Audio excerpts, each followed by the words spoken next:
जय हिंद। मैं JP Sahu ज्ञानकुरिया academy के यूट्यूब चैनल पे आपका स्वागत करता हूं। आज हम देखेंगे छत्तीसगढ़ के जलवायु और मिट्टी से संबंधित महत्वपूर्ण 25 क्वेश्चन। तो देर न करते हुए चलते हैं पहले क्वेश्चन पे। पहला क्वेश्चन, जलवायु कौन सी भाषा का शब्द है? एक्चुअल में ये क्वेश्चन अब तो जलवायु से संबंधित नहीं है, ये तो भाषा से संबंधित है। मतलब ये क्वेश्चन आपको हिंदी में पूछे जा सकते हैं। ठीक है, तो जलवायु जो है वो एक अरबी भाषा का शब्द है, वो फारसी और संस्कृत नहीं है। क्या है आपका? अरबी है। चलिए नेक्स्ट क्वेश्चन पे चलते हैं। छत्तीसगढ़ की जलवायु को प्रभावित करने वाले कारक क्या क्या है? मतलब कौन कौन से जो फैक्टर है जो अफेक्ट करते हैं किसको? छत्तीसगढ़ की जलवायु मतलब आपके क्लाइमेट को। तो क्या क्या है? समुद्र सतह से ऊंचाई और निकटता, प्रदेश में स्थिर उच्चावच, अक्षांशी विस्तार या इनमें से सभी। तो जलवायु के बारे में बात करें तो दो शब्द होता है, एक मिलेगा आपको जलवायु और एक मिलेगा आपको क्या? मौसम। मतलब क्लाइमेट और वेदर के बारे में बात कर रहे हैं। तो एटमॉस्फेयर में, वातावरण में अल्पकालीन जो बदलाव होता है उसको हम क्या बोलेंगे? मौसम बोलते हैं। मतलब मौसम जो होता है वो सकता है क्या? आज का मौसम अलग हो, कल का मौसम अलग हो, या सुबह का मौसम अलग और शाम का मौसम क्या अलग। मतलब अल्पकालीन बदलाव किसमें? वातावरण में, एटमॉस्फेयर में। और वही जब दीर्घकालीन बदलाव हो, ठीक है, जैसे आज का जलवायु, अभी का जलवायु 4 साल के बाद का जो रहेगा वातावरण में चेंजेस, उसको हम क्या बोलेंगे? जलवायु बोलेंगे। तो जलवायु को प्रभावित करने वाला जो कारक होता है वो क्या होता है? समुद्र सतह से ऊंचाई और निकटता। जी हाँ, ये आपका क्या है? सही है। जैसे हम बात करें अर्थ के बारे में बात करें तो अर्थ का ये वाला जो हिस्सा है ये क्या कहलाता है? आपका इक्वेटर होता है। ठीक है, तो भूमध्य रेखा, इक्वेटर के आसपास का जो तापमान है वो बहुत ज्यादा रहता है। आपका ट्रॉपिकल जोन होता है, उष्ण कटिबंधीय होता है। ठीक है, और उसके बाद शीतोष्ण कटिबंध देखेंगे हम, फिर उसके बाद देखेंगे तो शीत कटिबंध देखेंगे, फ्रिजिड जोन जो देखेंगे। ठीक है, तो यहाँ पर टेम्परेचर कम, यहाँ पर टेम्परेचर कम, यहाँ पर टेम्परेचर क्या है? ज्यादा है। तो ये जो जलवायु को ये क्या करता है? प्रभावित तो करता है। तो अगर हम ऊंचाई पे जाए, जैसे हम हिमालय के बारे में बात करें तो हिमालय के नीचे में देखेंगे तो ताप क्या रहेगा? कम रहेगा। हिमालय के ऊपर जाते जाएंगे तो तापमान क्या होते जाएगा? घटते जाएगा, और वहां पर ग्लेशियर बनते जाएंगे। इसका मतलब यह है कि आप सी लेवल से, समुद्र सतह से ऊंचा जाओगे तो जलवायु में क्या होते जाएगा? आपका परिवर्तन होते जाएगा। साथ ही साथ आपका क्या? समुद्र सतह से निकटता। अब हम बात करें जैसे इंडिया की बात करें तो यहाँ पर जो समुद्र सतह है तो यहाँ पर का जो जलवायु है वो अलग रहेगा, और ये भू आवेष्टित जो अंदर वाले जो राज्य रहते हैं उसका जो क्लाइमेट है वो क्या रहेगा? आपका अलग रहेगा। तो ये वाला जो कथन जो है वो क्या है? आपको प्रभावित तो करता है।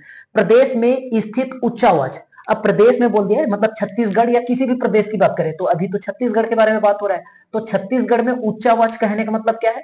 कि बहुत सारे क्या है? पर्वत और क्या है? पठार है। तो जो पर्वत और पठार है वो भी जलवायु को क्या करते हैं? प्रभावित करते हैं। नेक्स्ट, अक्षांशी विस्तार। अक्षांशी विस्तार मतलब आपका क्या? लैटिट्यूड के बारे में बात कर रहे हैं। मतलब आप इक्वेटर के जितने पास पे रहेंगे आपका जो है आप उष्ण कटिबंधीय जोन पे आएंगे, और जितने इससे दूर जाते जाएंगे आप शीतोष्ण से होते हुए आप शीत कटिबंध की तरफ पहुंचेंगे। इसका मतलब यह है कि अक्षांशी विस्तार पे आपका जो जलवायु जो है वो क्या है? प्रभावित होती है। लेकिन अगर यही चीज मैं बोल दूं देशांतरी विस्तार, अगर ये लॉन्गिट्यूड के बारे में बात करें तो इस लॉन्गिट्यूड से इस लॉन्गिट्यूड जाने में आपका सिर्फ समय परिवर्तन होता है, उसमें जलवायु परिवर्तन नहीं होता है। लेकिन अगर मैं इस अक्षांश से इस अक्षांश में जाऊं तो जलवायु क्या होगा? परिवर्तन होगा। इसी के फलस्वरूप हम देखते हैं कि अगर हम इक्वेटर पे है तो अगर इधर आपका समर चल रहा है, किधर? नॉर्दर्न हेमिस्फीयर में, तो साउदर्न हेमिस्फीयर में आपका क्या चलेगा? विंटर चलेगा। तो ये क्या है? अक्षांश। लेकिन अगर मैं बोलूं ये देशांतर और इस देशांतर की बात करूं तो अगर इस देशांतर में समर चल रहा है तो इस देशांतर में भी क्या चलेगा? समर चलेगा। अगर विंटर चल रहा है तो ये विंटर चलेगा। ठीक है, तो इस तरीके से देखें तो इस पर भी क्या करता है? ये फर्क पड़ता है, मतलब प्रभावित करता है। तो इनमें से सही ऑप्शन डी आपका करेक्ट आंसर हो जाएगा। नेक्स्ट क्वेश्चन, छत्तीसगढ़ के जलवायु के बारे में क्या सही है? जलवायु के बारे में क्या सही है ये बताना है। छत्तीसगढ़ भू आवेष्टित राज्य होने के कारण जलवायु महाद्वीपीय भी है। जी हाँ, छत्तीसगढ़ एक क्या है? भू आवेष्टित राज्य है। भू आवेष्टित राज्य मतलब क्या होता है? आपका लैंडलॉक्ड। अगर मैं इंडिया के बारे में बात करूं ये आपका छत्तीसगढ़ है, तो छत्तीसगढ़ का बाउंड्री न तो किसी दूसरे कंट्री से और न ही समुद्र से टच होता है। इसका मतलब ये क्या है, भू आवेष्टित है, और भू आवेष्टित होने के कारण यहाँ का जो जलवायु है वो क्या है आपका, महाद्वीपीय है। तो जैसे महाद्वीप का जलवायु रहता है वैसे ही रहेगा, महासागरी नहीं है। ठीक, छत्तीसगढ़ राज्य में उपाद्र महाद्वीपीय जलवायु का फैलाव पाया जाता है। अब यहां पर तो शुष्क है, ड्राई है, इसलिए महाद्वीपी हो गया। अब यहां पर उपाद्र भी बोल दिया है, मतलब आपका आर्द्र, मतलब आपका नमी के बारे में बात कर रहा है। तो नमी क्यों होगा, तो यहां पर क्या ये छत्तीसगढ़ में उपाद्र महाद्वीपीय जलवायु का फैलाव पाया जाता है? जी हाँ, ये पाया जाता है।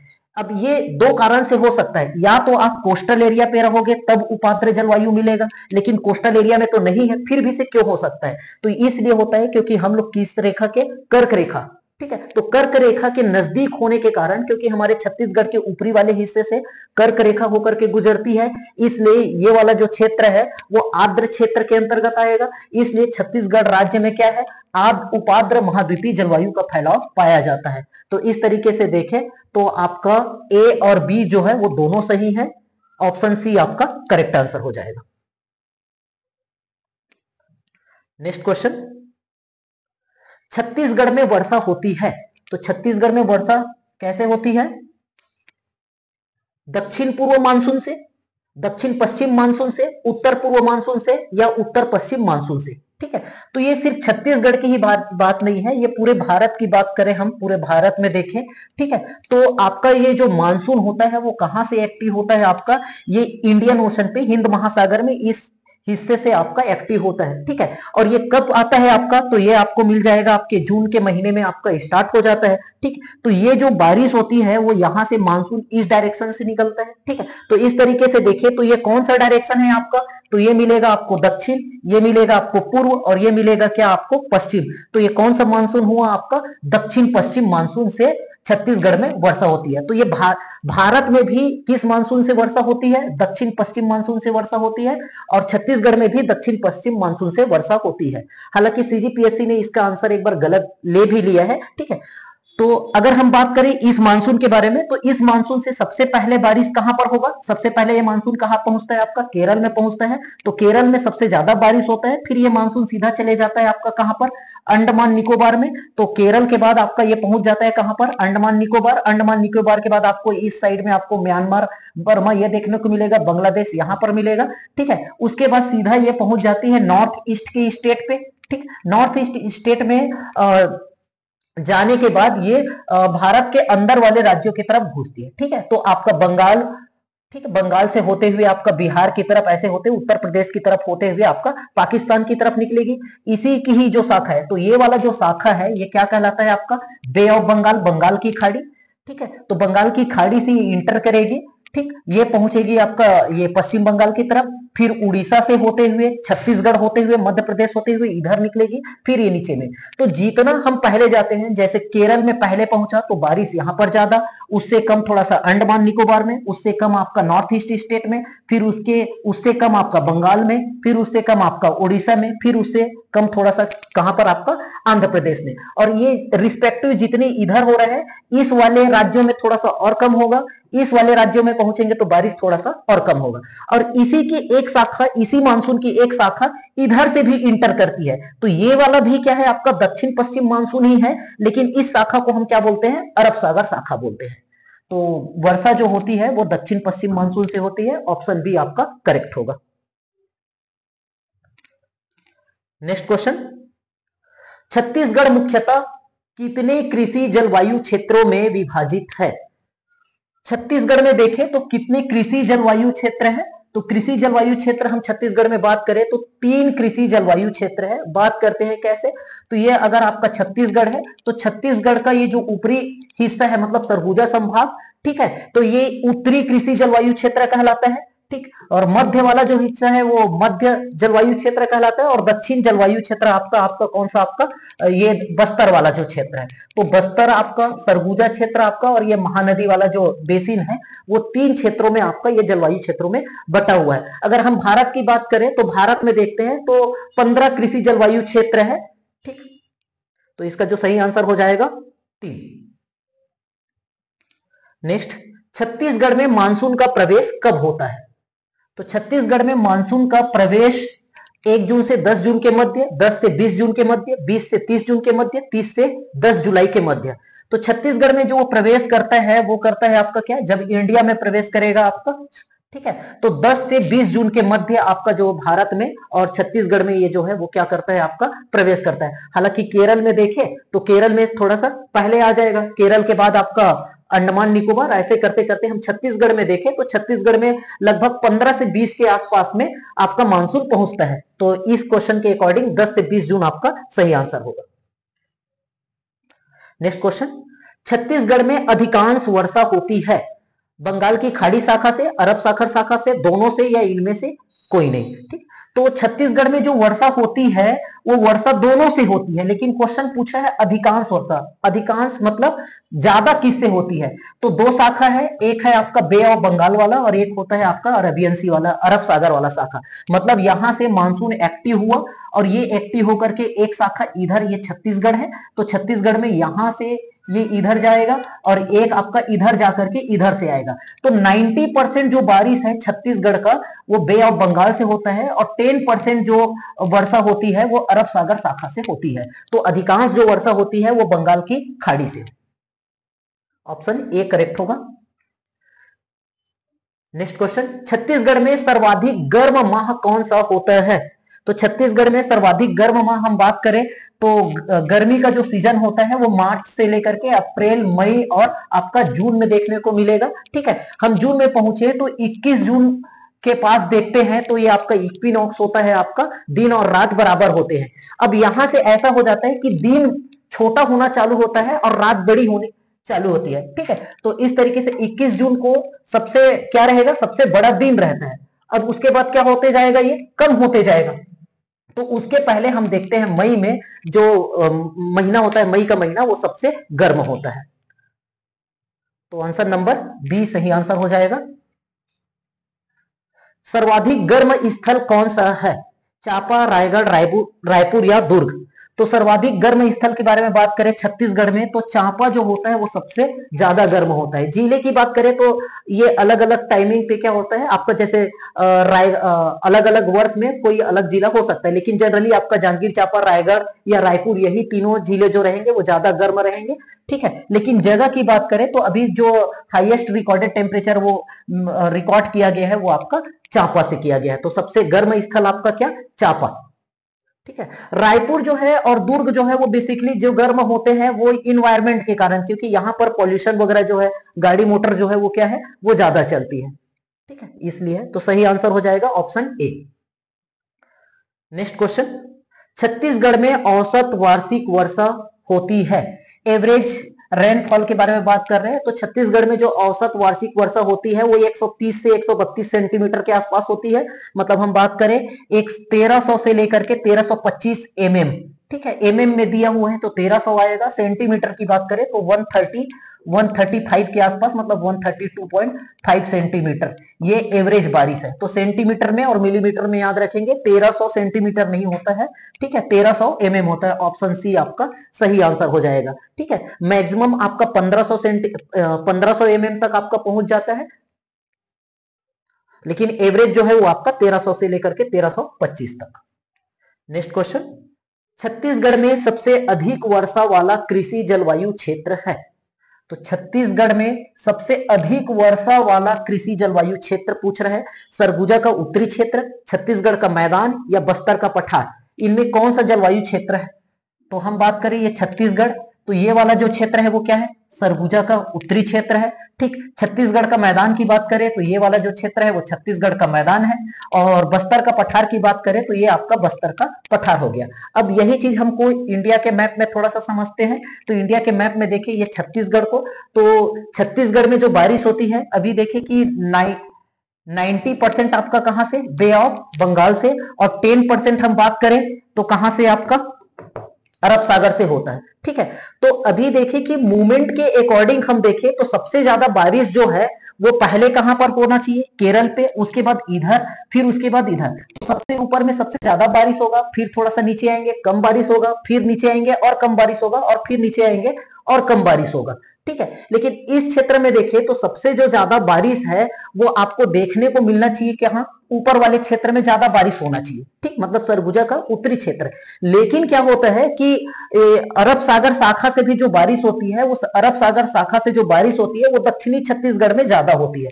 इस कारण दोनों क्षेत्र से बारिश होने के कारण बस्तर के पठार वाले रीजन पे सबसे ज्यादा बारिश होती है। तो ऑप्शन सी इसका सही आंसर हो जाएगा। नेक्स्ट क्वेश्चन, असत्य कथन है, कौन सा स्टेटमेंट फॉल्स है, रॉन्ग है, ये बताना है। अबूझमाड़ की पहाड़ी सर्वाधिक वर्षा वाला क्षेत्र है।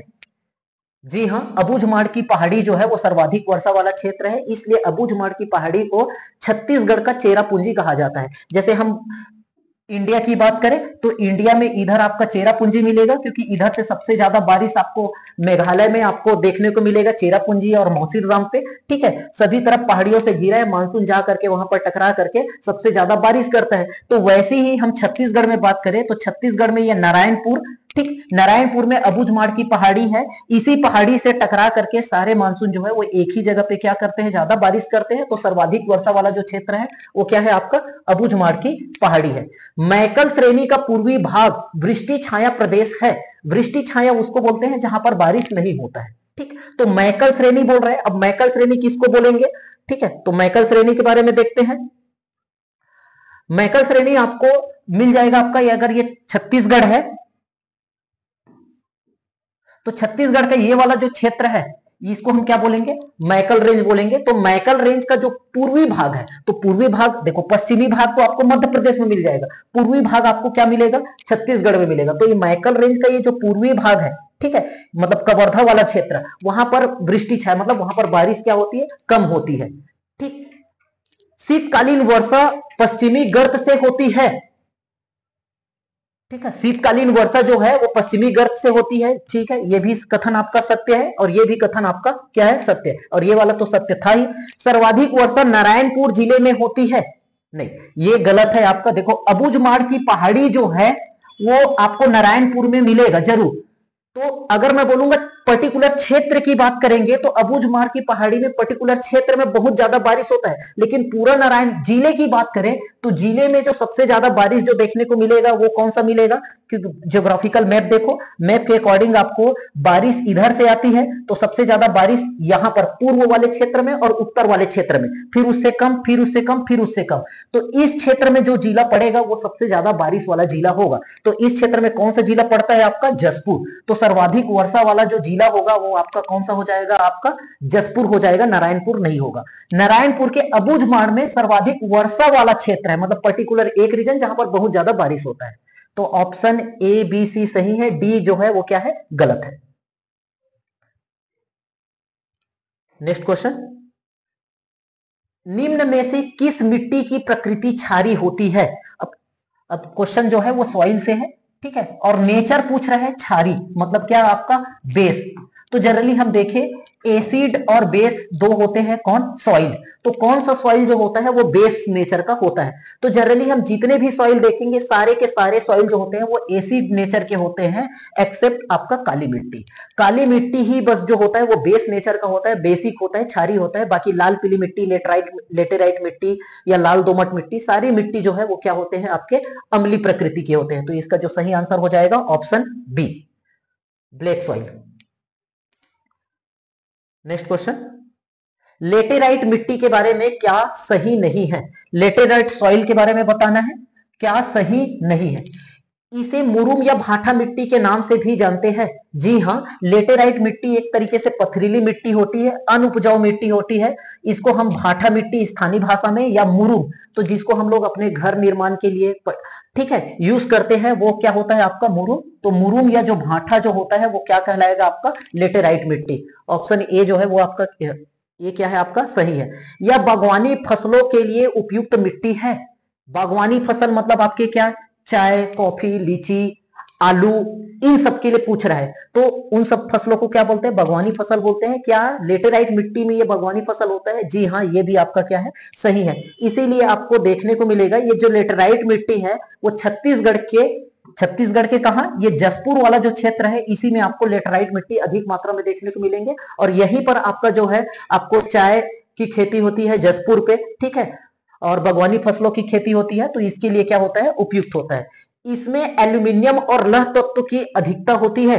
जी हाँ, इसमें एल्यूमिनियम और लौह तत्व की क्या होती है, अधिकता होती है। लौह तत्व और एल्यूमिनियम के अधिकता होने के कारण, मतलब आयरन और एल्यूमिनियम जो होता है वो रिच होता है, इसके कारण ये क्या हो जाता है, बहुत ज्यादा हार्ड हो जाता है, कठोर हो जाता है। और कठोर हो जाने के कारण क्या करते हैं, हम इसको भवन निर्माण के रूप में उपयोग करते हैं। तो जैसे हम घर बना रहे हैं, ईंट लगाए, ईंट के ऊपर में ये मिट्टी को लगा दिए, फिर दूसरा ईंट या पत्थर लगा दिए, तो वो क्या हो जाता है, जल्दी से उसको ज्वाइन कर लेता है, हार्ड होता है इसलिए। तो भवन निर्माण में किसका उपयोग होगा, आपका लेटेराइट मिट्टी का। ठीक है, तो ये भी आपका सही है। इसका पीएच वैल्यू काली मिट्टी से कम परंतु पीली मिट्टी से ज्यादा होता है। अब पीएच वैल्यू के बारे में बोला है, पीएच वैल्यू अगर कम है तो एसिड होगा और ज्यादा है तो क्या होगा, बेस होगा। तो अभी हम लोगों ने देखा कि काली मिट्टी का जो नेचर होता है वो क्या होता है, बेस होता है, मतलब क्षार होता है, मतलब उसका पीएच वैल्यू क्या रहेगा, ज्यादा रहेगा। तो इसका पीएच मान काली मिट्टी से कम, ये बात तो सही है, क्योंकि ये लेटेराइट मिट्टी जो होता है वो कैसे रहेगा, आपका एसिडिक रहेगा। तो एसिडिक होगा तो इसका पीएच वैल्यू काली मिट्टी से क्या रहेगा, कम रहेगा, सही है। परंतु लाल पीली मिट्टी से क्या होता है, ये ज्यादा। तो लाल पीली मिट्टी से ज्यादा नहीं होता, लाल पीली मिट्टी से भी कम होता है। क्यों, क्योंकि लाल पीली मिट्टी और लेटेराइट मिट्टी दोनों ही क्या है, एसिडिक नेचर के होते हैं, अम्लीय प्रकृति के होते हैं। लेकिन लेटेराइट मिट्टी जो होता है वो सबसे ज्यादा अम्लीय होता है, मतलब पीएच वैल्यू सबसे ज्यादा कम किसका रहेगा, आपका लेटेराइट सॉइल का रहेगा। तो लाल पीली मिट्टी से इसका जो पीएच वैल्यू है वो ज्यादा नहीं हो सकता, कम ही होता है। तो ये वाला जो कथन है वो क्या है, गलत हो जाएगा, ऑप्शन डी आपका करेक्ट आंसर होगा। नेक्स्ट क्वेश्चन, काली मिट्टी के बारे में क्या सही है, ब्लैक सॉइल के बारे में आपको बताना है। काली मिट्टी का स्थानीय नाम कछार मिट्टी है। जी हाँ, ये गलत है। काली मिट्टी का स्थानीय नाम कछार नहीं है। कछार मिट्टी हम किसको बोलते हैं, नदियों किनारे जो बिछा हुआ मिट्टी है उसको हम क्या बोलते हैं, कछार मिट्टी बोलते हैं। काली मिट्टी का जो स्थानीय नाम होता है उसको बोलते हैं हम लोग क्या, कन्हार बोलते हैं। कन्हार क्या होता है, काली मिट्टी को बोलते हैं। तो ये आपका क्या है, गलत है। इसकी जल धारण क्षमता सबसे कम होती है, ये भी कथन गलत है। वाटर एब्जॉर्प्शन इसका सबसे ज्यादा होता है, मतलब काली मिट्टी में आप पानी डालोगे तुरंत सोख लेगा, और पानी डालोगे और सोख लेगा। ठीक है, जल धारण क्षमता कम कहने का मतलब ये हो गया कि आप मिट्टी में पानी डालें और पानी ऊपर में ही रहे, पानी जो है वो अंदर पे ना जाए। ठीक, तो ये क्या करता है, बहुत ज्यादा वाटर क्या करता है, एब्जॉर्ब करता है, जल धारण क्षमता इसकी सबसे ज्यादा होती है, ये कथन गलत है। चीका की मात्रा सर्वाधिक होती है। जी हाँ, ये कथन सत्य है। चीका मतलब आपका क्ले, क्ले की मात्रा जो होती है वो ब्लैक सॉइल में सबसे ज्यादा होती है, लगभग 50-55% आपका क्ले आपको ब्लैक सॉइल में मिलेगा। नाइट्रोजन और जीवाश्म की अधिकता के कारण ये जो बहुत ज्यादा उपजाऊ होती है, मतलब नाइट्रोजन और जीवाश्म की अधिकता रिच के कारण उपजाऊ होती है, नहीं, उपजाऊ तो होती है, ब्लैक सॉइल सबसे ज्यादा उपजाऊ मिट्टी है, लेकिन उसका कारण नाइट्रोजन और जीवाश्म नहीं है। हालांकि अगर किसी मिट्टी में या किसी भी चीज में नाइट्रोजन और जीवाश्म ज्यादा है वो सबसे ज्यादा उपजाऊ होगा, लेकिन इसके उपजाऊपन का कारण क्या है, इसमें पोषक तत्व तो दूसरे तरीके से, जैसे ये ब्लैक सॉइल जो होता है, काली मिट्टी जो होता है वो लावा से बना हुआ है। ठीक, और हम देखते हैं कि अर्थ के सेंटर पे यहाँ पर लावा है, ये लावा बाहर आने की कोशिश कर रहा है। ठीक है, अब इस लावा में, मैग्मा में सारे एलिमेंट्स है, आयरन है, कोबाल्ट है, जिंक है, सारे एलिमेंट यहाँ पर प्रेजेंट है। ठीक है, अब ये एलिमेंट जो है वो मोल्टन फॉर्म पे आने की कोशिश कर रहे हैं। ठीक, टेम्परेचर बहुत ज्यादा है, धीरे धीरे ये आगे की तरफ बढ़ रहे हैं। ठीक, अगर ये अर्थ के सरफेस के अंदर पे ही यहीं पर रुक जाए तो इसका क्या हो जाता है, क्रिस्टलाइजेशन हो जाता है। क्रिस्टलाइजेशन होता है तब ये इसका क्या बनेगा, ये सॉलिडिफिकेशन हो जाएगा और ये क्या बन जाएगा, वो तत्व बन जाएगा। जैसे आयरन जो है, लोहा जो है वो यहाँ पर मोल्टन फॉर्म पे, यहाँ पर क्या मिलेगा आपको, आयरन तत्व के फॉर्म पे मिल जाएगा। और जैसे ही ये अचानक से बाहर आ गया, जैसे वॉल्केनो के माध्यम से, ज्वालामुखी के माध्यम से बाहर आ गया, बाहर आने के बाद ये क्या हो जाएगा, तुरंत ठंडा हो जाएगा। तुरंत ठंडा होने के कारण ये क्या हो जाएगा, ब्रिटल हो जाएगा, भंगुर हो जाएगा, टूट जाएगा, मिट्टी में बन जाएगा। ठीक है, लेकिन यहाँ पर ये अब वो खनिज के रूप में नहीं मिलेगा, मतलब लोहा जरूर बाहर आया है लेकिन वो लोहे के फॉर्म पे नहीं रहेगा, वो किसके फॉर्म पे रहेगा, आयंस के फॉर्म में मिलेंगे, एलिमेंट के फॉर्म में नहीं मिलेंगे। किसके फॉर्म में मिलेंगे, आयंस के फॉर्म में। तो यही से, इसी लावा से क्या बना, आपका ब्लैक सॉइल बना। और इस ब्लैक सॉइल में क्या रिच में है, आयरन के, कोबाल्ट के, जिंक के, मतलब सारे एलिमेंट्स के आयन वहां पर प्रेजेंट है। तो वो आयंस के कारण ये क्या हो गया आपका, उपजाऊ हो गया। उसमें नाइट्रोजन प्रेजेंट नहीं रहता, न ही जीवाश्म। जीवाश्म अगर उसमें वॉल्केनो है, लावा से बना है, तो जीवाश्म आ ही नहीं सकता इस पे। तो नाइट्रोजन और जीवाश्म की अधिकता के कारण उपजाऊ नहीं होता, ये कथन क्या है आपका, गलत है। उपजाऊ जरूर होता है लेकिन इसके कारण नहीं होता है। ऑप्शन डी आपका सही है। पूछ रहा है चीका की मात्रा सर्वाधिक होती है, ये सही है, तो गलत था आपका। नेक्स्ट क्वेश्चन, डोरसा मिट्टी मिश्रण होता है। डोरसा किसको बोलेंगे, तो डोरसा हम बोलते हैं लाल पीली मिट्टी और काली मिट्टी के मिश्रण को बोलते हैं। लाल पीली मतलब red yellow soil, red yellow soil को हम लोग बोलते हैं मटासी, ठीक, और ब्लैक सॉइल को मिलते हैं हम लोग कन्हार, ठीक। तो मटासी और कन्हार के मिश्रण को हम लोग क्या बोलेंगे, डोरसा बोलेंगे, ठीक है। तो ऑप्शन सी आपका सही आंसर हो जाएगा। नेक्स्ट क्वेश्चन, निम्न में क्या सही है, आपको सही बताना है। छत्तीसगढ़ की अधिकांश मिट्टी लाल पीली मिट्टी है जी, ये कथन सत्य है आपका। पूरे छत्तीसगढ़ में देखें तो बस्तर को लगभग छोड़ दिया जाए तो आपका सरगुजा वाला जो क्षेत्र है और मध्य का मैदानी भाग जो क्षेत्र है, तो इसमें आपका 50 से 55% आपका जो है वो क्या है, आपका रेड येलो सॉइल है, लाल पीली मिट्टी है, ठीक है। तो अधिकांश मिट्टी क्या है, लाल पीली मिट्टी है, ये तो सही है। लाल पीली मिट्टी धान की फसल के लिए उपयुक्त होती है, जी हाँ, ये भी आपका क्या है, सही है। लाल पीली मिट्टी धान के फसल के लिए क्या होती है, उपयुक्त होती है, क्योंकि लाल पीली मिट्टी की जो जल धारण क्षमता है वो क्या होती है, कम होती है। जल धारण क्षमता कहने का मतलब क्या हो गया कि अगर ये मिट्टी है, ठीक है, तो इस मिट्टी के ऊपर अगर पानी डाला जाए तो पानी वो जो ज्यादा एब्जॉर्ब नहीं करेगा, कम होता है, ठीक है। तो ये मिट्टी आ गया। अगर जब मैं हम धान की फसल लगाते हैं इसको, तो धान का फसल एक ऐसा फसल है जिसको कम से कम 60 दिन, मतलब 2 महीना आपको पानी में डूबा हुआ होना चाहिए। तो पानी में डूबा हुआ होने के लिए इस मिट्टी के ऊपर में क्या होना चाहिए, पानी होना चाहिए। इसीलिए इस क्षेत्र में जैसे हम लाल पीली मिट्टी, मटासी मिट्टी देखते हैं, तो मटासी मिट्टी के ऊपर में क्या लग गया आपका, पानी डाल दिया, पानी ऊपर में क्या रहेगा आपका, भरा रहेगा। धान का फसल के लिए धान को 2 महीने तक क्या मिलते रहेगा आपका, पानी मिलते रहेगा। अगर यही चीज हम काली मिट्टी में देखें तो ये पानी पूरा नीचे चला जाएगा, पानी नीचे चला जाएगा तो ज्यादा पानी लगेगा आपका। तो इसलिए कन्हार वाले में ज्यादा पानी की जरूरत पड़ेगी और मटासी वाले जो खेत रहेंगे उसमें कम पानी की जरूरत पड़ेगी। तो धान के फसल के लिए क्या होता है आपका, उपयोगी होता है, ये भी आपका क्या है, सही है। इस मिट्टी में चूने की कमी होती है। चूने की कमी मतलब आपका कैल्शियम के बारे में बात कर रहे हैं, ठीक है। तो क्या इस मिट्टी में कैल्शियम की कमी होती है, नहीं, ये कथन गलत है। लाल पीली मिट्टी में कैल्शियम क्या रहता है, अधिकता में रहता है। चूने की अधिकता होती है, कमी नहीं होती है। ग्रेनाइट, सीस्ट और आर्कियन चट्टान के अपर्दन से इसका निर्माण होता है। तो इसमें दिया है ग्रेनाइट सीस्ट दिया है, तो ग्रेनाइट सीस्ट और आर्कियन चट्टान के अपर्दन से, मतलब आपका कोई ग्रेनाइट चट्टान है, सीस्ट है, आर्कियन है, तो उसके जो रफ होने से, उसके अपर्दन होने से जो सॉइल बनता है उसी से ही आपका क्या बनता है, लाल पीली मिट्टी बनता है। ये भी आपका क्या है, सही है। तो सही है आपका A B D, A B D, option number C आपका सही हो जाएगा। नेक्स्ट क्वेश्चन, बस्तर के पठार में पाई जाने वाली मिट्टी का उच्च से निम्न क्रम है। तो बस्तर के बारे में बात कर रहे हैं, बस्तर वाला क्षेत्र के बारे में बात करें तो इधर जो मिट्टी पाया जाता है उसको हम लोग टीकरा, गभार, मरहान और माल के नाम से जानते हैं, ठीक है। तो इसको बोल रहा है उच्च से निम्न क्रम, मतलब ये बोला जा रहा है कि जैसे ऊपर वाला जो मिट्टी है उसको क्या बोलते हैं, थोड़ा सा नीचे का जो मिट्टी है उसको क्या बोलेंगे, और नीचे की मिट्टी को क्या बोलेंगे, और नीचे की मिट्टी को क्या बोलेंगे। तो इसके लिए हमको याद रखना है, सबसे ऊपर वाला जो मिट्टी होता है आपका क्या, ये होता है आपका मरहान।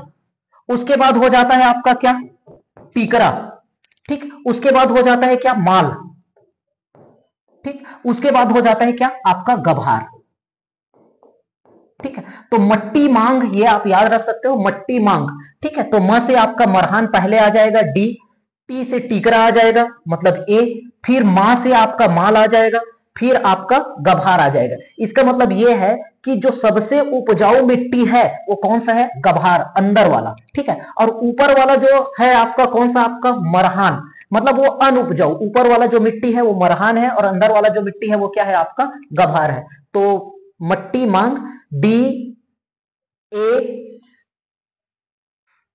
सी, बी, डी, ए, सी, बी, ऑप्शन बी आपका सही आंसर हो जाएगा। नेक्स्ट क्वेश्चन, सही सुमेलित है। भाठा मिट्टी को क्या एंटी सॉल बोलते हैं? जी हाँ, भाठा मिट्टी को हम लोग क्या बोलते हैं? एंटी सॉल बोलते हैं। आप ऐसे समझ जाओ कि भाठा जो मिट्टी होता है मतलब लेटेराइट मिट्टी है ना, लेटेराइट मिट्टी को एंटी सॉल बोलते हैं। लेटेराइट आपका भाठा वाला हो गया, मुरुम वाला हो गया, मतलब मिट्टी कम है, एंटी हो गया, सॉइल का एंटी सॉइल, तो भाठा आप याद रख सकते हो। मटासी को इंसेप्टी सॉइल, ठीक है, तो मटासी मिट्टी को क्या बोलेंगे? इंसेप्टी सॉल बोलते हैं। ठीक है, मटासी आपसे आप याद रखो क्या? रेड येलो, ठीक है, तो येलो मतलब आपका इंसेक्टिसाइड से आप याद रख सकते हो। ठीक है, तो ये हो जाएगा आपका। कन्हार को हम लोग बोलते हैं वर्टिसॉल बोलते हैं, ये भी आपका क्या सही सुमेलित है। तो तीनों जो है वो क्या है आपका सुमेलित है। मतलब बेसिकली ये क्या होता है? वर्टिसॉल का मतलब होता है काली मिट्टी, और काली मिट्टी को हम लोग क्या बोलते हैं? कन्हार बोलते हैं। ठीक है, रेड येलो सॉइल लाल पीली मिट्टी को हम लोग क्या बोलते हैं? इंसेप्टिसॉल का पार्ट होता है। तो लाल पीली मिट्टी जो होता है वो क्या होता है? मटासी होता है। और लेटेराइट सॉइल जो होता है वो एंटीसॉल का पार्ट होता है, और लेटेराइट को हम लोग क्या बोलते हैं? आपका भाठा मिट्टी बोलते हैं। बेसिकली ये देना था आपका, इधर दे दिया तो भी से आपका क्वेश्चन सही सुमेलित है। तो ए बी सी तीनों जो है वो क्या है? सुमेलित है। नेक्स्ट क्वेश्चन, नदी किनारे पाए जाने वाले काप मिट्टी को क्या कहते हैं?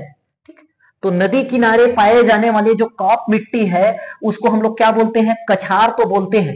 ठीक, लेकिन क्या कछार बोलते हैं? पाल कछार बोलते हैं या पटपर कछार बोलते हैं? ठीक है, छावर गाद छावर नहीं बोलते। ठीक है, ये सरगुजा क्षेत्र में जो मिट्टी होता है उसको छावर और गाद छावर बोलते हैं। जैसे अभी हम लोगों ने मरहान, टिकरा, महल, गभार, बस्तर क्षेत्र में देखे, वैसी प्रकार का आप हम देखेंगे सरगुजा क्षेत्र में छावर, गाद छावर, बाहरा, इस तरीके के वर्ड देखने को मिलेंगे। लेकिन ये जो पाल कछार है और पटपर कछार है ये नदी किनारे पाए जाने वाले मिट्टी को बोलेंगे। लेकिन इसमें ये जो काप मिट्टी का मतलब यह है कि उपजाऊ मिट्टी, तो उपजाऊ मिट्टी को बोला जाता है पाल कछार। पटपर कछार का मतलब यह हो गया तो जो ऊपरी हिस्से में पाया जाता है, मतलब पथरीला वाला। ठीक है, मतलब ऊपरी हिस्से में जो पाया जाएगा, मतलब कहने का मतलब ऊपरी हिस्से कहने का मतलब क्या? ऊपर वाला क्षेत्र, ऐसा नहीं कि जैसे पर्वतीय क्षेत्र। ठीक है, अगर कोई पर्वतीय क्षेत्र नहीं है तो भी अगर कोई पानी बह रहा है उसके आसपास में कोई पथरीला जगह है, पथरीली मिट्टी है, तो पथरीली मिट्टी को हम लोग क्या बोलते हैं? पटपर बोलते हैं। ठीक, और नदी किनारे वाला जो उपजाऊ मिट्टी है, काप मिट्टी है, उसको हम क्या बोलते हैं? पाल कछार बोलते हैं। ठीक, तो पाल कछार पटपर कछार दो होता है। पाल कछार जो होता है उपजाऊ होता है, पटपर कछार जो होता है वो अनुपजाऊ होता है। ऑप्शन ए इसका सही आंसर होगा। नेक्स्ट क्वेश्चन, निम्न में कौन एक अनुपजाऊ मिट्टी है? अनुपजाऊ मिट्टी कौन सा है? बाहरा, गभार, परिया या इनमें से कोई नहीं। ठीक है, तो बाहरा की बात करें तो बाहरा किसको बोलते हैं? ऐसा कोई खेत हो, ऐसा कोई मिट्टी हो जिसके आसपास कोई पानी जाता हो, ऐसे कोई नाला हो, नदी हो या छोटा नाला हो। ठीक है, इस टाइप का, तो इसका जो पानी जाएगा गाद जाएगा। ठीक है, तो इससे क्या होगा? ये बहुत ज्यादा उपजाऊ होगा। तो ऐसे मिट्टी को हम क्या बोलते हैं? बाहरा बोलते हैं। तो बाहरा जो होता है वो बहुत ज्यादा उपजाऊ होता है, अनुपजाऊ नहीं होता है। ठीक, गभार, गभार के बारे में अभी बात की है। बस्तर क्षेत्र का जो मिट्टी होता है उपजाऊ मिट्टी, उसको भी गभार बोलते हैं। ठीक, परिया, अनुपजाऊ जो जमीन जिसपे कोई कृषि कार्य नहीं होता है उसको हम लोग क्या बोलते हैं? परिया बोलते हैं। तो अनुपजाऊ मिट्टी कौन सा हो गया आपका? परिया हो जाएगा। ऑप्शन सी सही आंसर हो जाएगा। नेक्स्ट क्वेश्चन, लाल दोमट मिट्टी छत्तीसगढ़ के किन जिलों में अधिकता में पाया जाता है? किसके बारे में बात कर रहे हैं? लाल दोमट के बारे में बात कर रहे हैं। ठीक है, हम छत्तीसगढ़ में देखें तो छत्तीसगढ़ में 5 प्रकार की मिट्टी पाई जाती है। ठीक है, कितने प्रकार की मिट्टी पाई जाती है? 5 प्रकार की मिट्टी पाई जाती है। उसमें से जो सबसे ज्यादा पाया जाता है वो आपका रेड येलो सॉइल, लाल पीली मिट्टी है, जो लगभग आपका 50 से 55% पाया जाता है। ठीक है, और ये आपका पूरा सरगुजा क्षेत्र में, ठीक है, जसपुर पाट प्रदेश को छोड़ करके, और ये इधर मध्य छत्तीसगढ़ में पूरा पाया जाएगा। ठीक, तो ये लाल दोमट मिट्टी के बारे में बात करें, लाल दोमट मिट्टी आपको जो मिल जाएगा वो दंतेवाड़ा और सुकमा वाले क्षेत्र में आपको मिलेगा।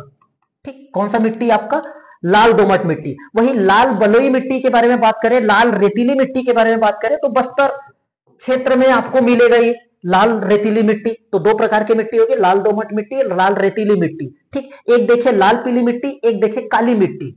4 हो गया। और 5वां मिट्टी जो है वो लेटेराइट मिट्टी है। तो लेटेराइट मिट्टी आपको कहां पर मिल जाएगा, आपको ये जसपुर वाले क्षेत्र में मिल जाएगा, ठीक है, जो बागवानी फसल के लिए आपका क्या है, उपयुक्त है। लाल पीली मिट्टी आपका बस्तर वाले भी क्षेत्र में, कुछ इधर सरगुजा वाले क्षेत्र में, और मध्य छत्तीसगढ़ में तो पूरा है ही। साथ ही साथ हम काली मिट्टी की बात करें तो काली मिट्टी का जो मुख्य संकेंद्रण आपको जो मिलेगा, ये कवर्धा बेमेतरा वाला जो जिला है उसमें मिलेगा। बाकी सभी तरफ काली मिट्टी पाया जाएगा, लेकिन मुख्य रूप से देखा जाए तो कवर्धा बेमेतरा वाला जो है वो काली मिट्टी के लिए ज्यादा उपयोग है। इधर महासमुंद और गरियाबंद की तरफ भी आपको काली मिट्टी देखने को मिलेगा, धमतरी की तरफ भी देखने को मिलेगा, पर ज्यादा संकेंद्रण हम यहां पर बात करें तो छत्तीसगढ़ में 5 प्रकार की मिट्टी। लाल दोमट मिट्टी आपको कहां पर, दंतेवाड़ा सुकमा में। नेक्स्ट, लेटेराइट मिट्टी अधिकता पाया जाता है।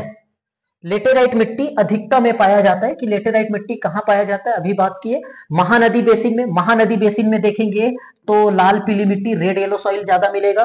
पूर्वी बघेलखंड पठार में, मतलब आपका ये जो सरगुजा की बात करें तो ये सरगुजा का ये वाला जो हिस्सा है ये पूर्वी बघेलखंड कहलाएगा, ये आपका जसपुर पाट कहलाएगा, ठीक है। दंडकारण्य ये वाला जो क्षेत्र है ये पूरा दंडकारण्य क्षेत्र कहलाएगा। तो दंडकारण्य क्षेत्र में लेटेराइट मिट्टी नहीं मिलता है, पूर्वी बघेलखंड में भी नहीं मिलेगा, महानदी बेसिन में भी नहीं मिलेगा। कहां मिलेगा, ये जसपुर बलरामपुर वाला जो क्षेत्र है, जसपुर पाट प्रदेश में आपको लेटेराइट देखने को मिलता है। तो अधिकता में कहां पाया जाएगा, जसपुर पाट प्रदेश में। ऑप्शन डी आपका सही आंसर हो जाएगा।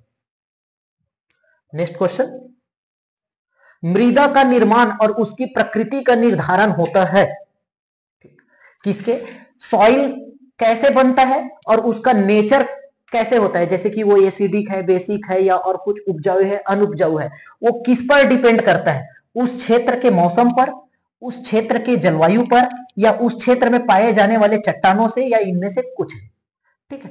तो ये मृदा का जो निर्माण होता है वो किससे होता है, चट्टानों से होता है। जैसे हम लोगों ने देखा कि आर्कियन चट्टान, ग्रेनाइट चट्टान के अपवर्तन से आपका क्या होता है, आपका लाल पीली मिट्टी का निर्माण होता है। लावा निर्मित चट्टान से आपका काली मिट्टी का निर्माण होता है। तो वहां पर वेदर से, जलवायु से, या मौसम से संबंधित नहीं है, किससे संबंधित रहेगा, ये चट्टानों से। ऑप्शन सी आपका सही आंसर हो जाएगा। लास्ट क्वेश्चन, छत्तीसगढ़ में सर्वाधिक मात्रा में पाई जाने वाली मिट्टी है। तो छत्तीसगढ़ में सबसे ज्यादा मात्रा में पाई जाने वाली मिट्टी तो आपका लाल पीली मिट्टी है, लेकिन हमको इस सेंस में बताना है वर्टिसॉल, एंटीसॉल, अल्फीसॉल या इंसेप्टिसॉल। तो छत्तीसगढ़ में जो सबसे ज्यादा मात्रा में पाई जाती मिट्टी है वो है आपका अल्फीसॉल। सेकेंड में जो पाया जाएगा वो है वर्टिसॉल, फिर एंटीसॉल, फिर आपका इंसेप्टिसॉल, ठीक है। तो कुल मिलाकर के देखें तो ऑप्शन ए अल्फीसॉल आपका सही आंसर हो जाएगा। तो इस तरीके से हम लोगों ने आज जलवायु और मिट्टी से संबंधित महत्वपूर्ण 25 क्वेश्चन किए। वीडियो अच्छा लगा होगा तो लाइक कर देंगे, शेयर कर देंगे, और चैनल में नए हैं तो सब्सक्राइब कर लेंगे।